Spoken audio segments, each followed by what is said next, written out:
24 jam hari ini. Gubernur Jawa Barat Ridwan Kamil siap membantu penataan pariwisata di Provinsi Sumatera Selatan. Hal ini disampaikan Kang Emil, sapaan akrabnya, saat berkunjung ke Palembang Kamis kemarin.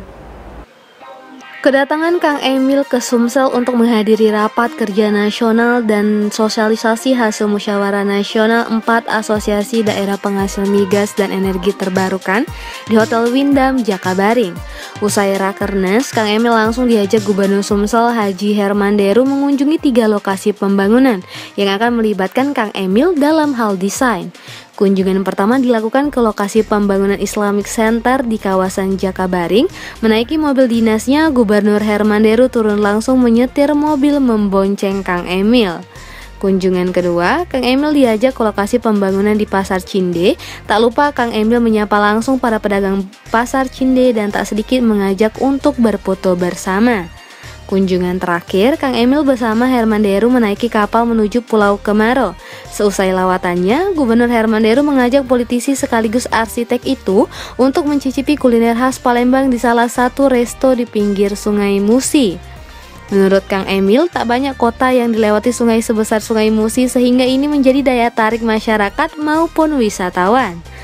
Saya baru diingatkan tadi malam ada hutang dulu ya, yaitu membantu beliau dari sisi penataan pariwisata, bangunan, karena saya ada arsiteknya.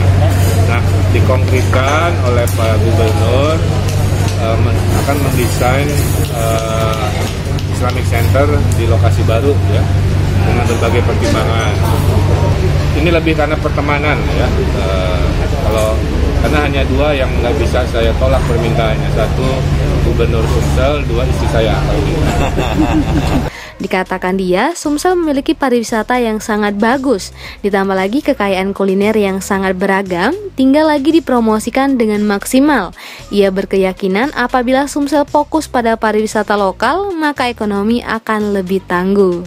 Nah, mudah-mudahan kalau berhasil, saya membayangkan akan jadi kebanggaan Sumatera Selatan lah, landmark baru, sehingga nanti pariwisata meningkat.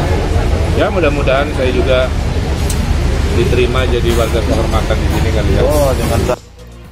Ia mengaku sangat berkesan disopiri langsung oleh Gubernur Sumsel Herman Deru selama di Palembang. Sementara itu, Gubernur Sumsel Herman Deru menyambut baik bantuan Kang Emil dalam penataan pariwisata di Sumsel, mengingat latar belakangnya yang seorang arsitek. Herman Deru sengaja menyopiri Ridwan Kamil saat berkunjung ke beberapa lokasi di Palembang. Reporter dan juru kamera Betanika Susmanda, palfresh.com. Pemirsa, Gubernur Sumatera Selatan Haji Herman Deru mendukung keinginan BP Jam Sostek untuk mengcover kepesertaan bagi tenaga honorer.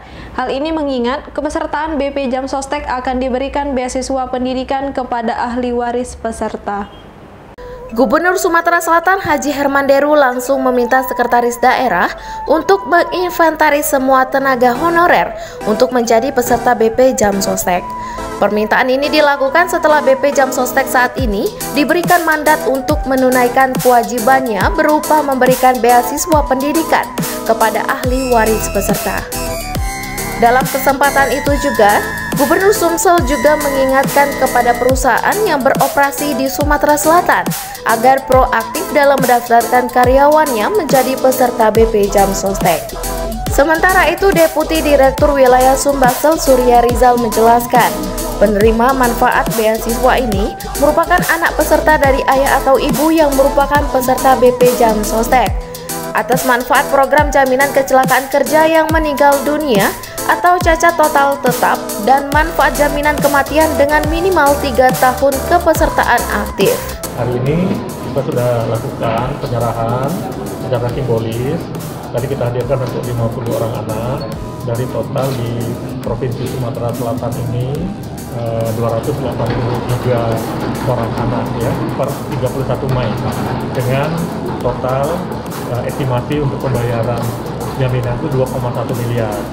Nah, beasiswa ini merupakan tindak lanjut dari Permen 135 tahun 2021 kemarin yang sudah ditandatangani, dan beasiswa ini mengalami kenaikan sangat luar biasa, 1.350%. Tadinya 12 juta, sekarang naik menjadi 174 juta. Ya dengan harapan bahwa anak peserta yang mengalami atau mendapat orang tuanya meninggal dunia, baik itu kecelakaan kerja maupun meninggal dunia biasa, tetap melanjutkan pendidikannya sampai selesai kuliah. Reporter dan juru kamera Dian Cahyani Fitri, palfresh.com. Sultan Palembang Darussalam Sultan Mahmud Badarudin IV Jaya Wikrama RM Fawaz Diraja mendorong agar motif-motif Tanjak Palembang dipatenkan sehingga tidak mudah diklaim pihak lain. Keberadaan batik Palembang sudah lama hilang, namun kini tradisi batik Palembang hidup oleh seorang pengrajin batik dan tanjak Palembang, Agus Saryadin. Warga Talang Betutu, Komplek Geria Duta Lestari Palembang yang telah menekuni dunia membatik Palembang pada tahun 2017 lalu, mendirikan Rumah Batik Palembang. Sultan Palembang Darussalam Sultan Mahmud Badarudin IV Jaya Wikrama Raden Muhammad Fawaz Diraja sengaja datang ke Rumah Batik Palembang untuk ikut serta melestarikan budaya Palembang, yaitu batik Palembang Selasa lalu.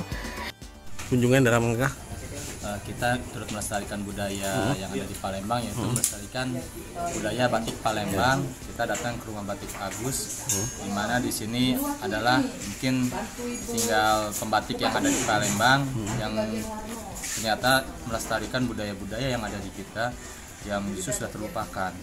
Pengrajinnya sudah tidak ada, makanya kita sekarang ini menggiatkan supaya pengrajin batik di Palembang ini bisa survive dan juga bisa melestarikan adat budaya Palembang. SMB 4 datang berkunjung dengan didampingi Raden Zainal Abidin Rahman Dato Pangeran Puspo Kesumo, Raden Muhammad Rashid Thohir SH, Dato Pangeran Nato Rashid Thohir, Pangeran Suryo Febri Irwansyah, Pangeran Jayo Syarif Lukman, Pangeran Suryo Kemas AR Panji, dan Baby Johan Saimima. Dikatakan SMB 4, pihaknya menggiatkan pengrajin batik Palembang agar bisa bertahan dan melestarikan adat budaya Palembang. Mengenai motif-motif batik Palembang, menurutnya ada yang lama dan biasa digunakan. Namun ke depan perlu ada motif-motif baru seperti motif bidar dan telok yang semuanya harus dihargai semua kreativitas bangsa Indonesia. Karena bukan hanya kaum tua, juga kaum milenial ikut menyukseskan penggunaan batik Palembang ini. Sedangkan Agus Saryadin, pengrajin batik dan tanjak Palembang, mengatakan dirinya belajar membatik saat mengikuti kelas membatik di Balai Besar Batik Indonesia Yogyakarta tahun 2012 hingga 2014 silam dan memiliki sertifikat. Kemudian dia pulang ke Palembang untuk menerapkan ilmu membatiknya. Jadi belajar dengan 2014 itu saya berangkat ke Jogja. Belajar di Jogja melalui Balai Besar Batik Jogja. Di sana dan atas pelajaran dari sana beberapa materi yang saya ambil dari situ, kita bisa mengaplikasikan batik itu yang di daerah Palembang sendiri. Reporter dan juru kamera Dudio Skandar, palfresh.com. Berita terakhir Sumsel 24 jam hari ini. Video seorang pengendara mobil yang merekam dua pria yang mengendarai motor sempat viral di sejumlah media sosial. Dalam video tersebut, dua pria tidak dikenal ini memukul badan mobil sehingga kaca spion rusak. Alhasil, atas insiden tersebut, pengendara mobil melapor ke Polrestabes Palembang. Beginilah cuplikan video yang sempat viral di sejumlah media sosial beberapa waktu lalu. Video ini merupakan hasil rekaman dari pengendara mobil yang merupakan seorang perempuan dengan menggunakan kamera ponsel miliknya. Saat mobil berhenti, dua pria tidak dikenal langsung mengetuk kaca jendela dan memukul badan mobil. Alhasil, spion mobil berwarna putih rusak. Atas kejadian ini, korban melaporkan ke petugas Polrestabes Palembang.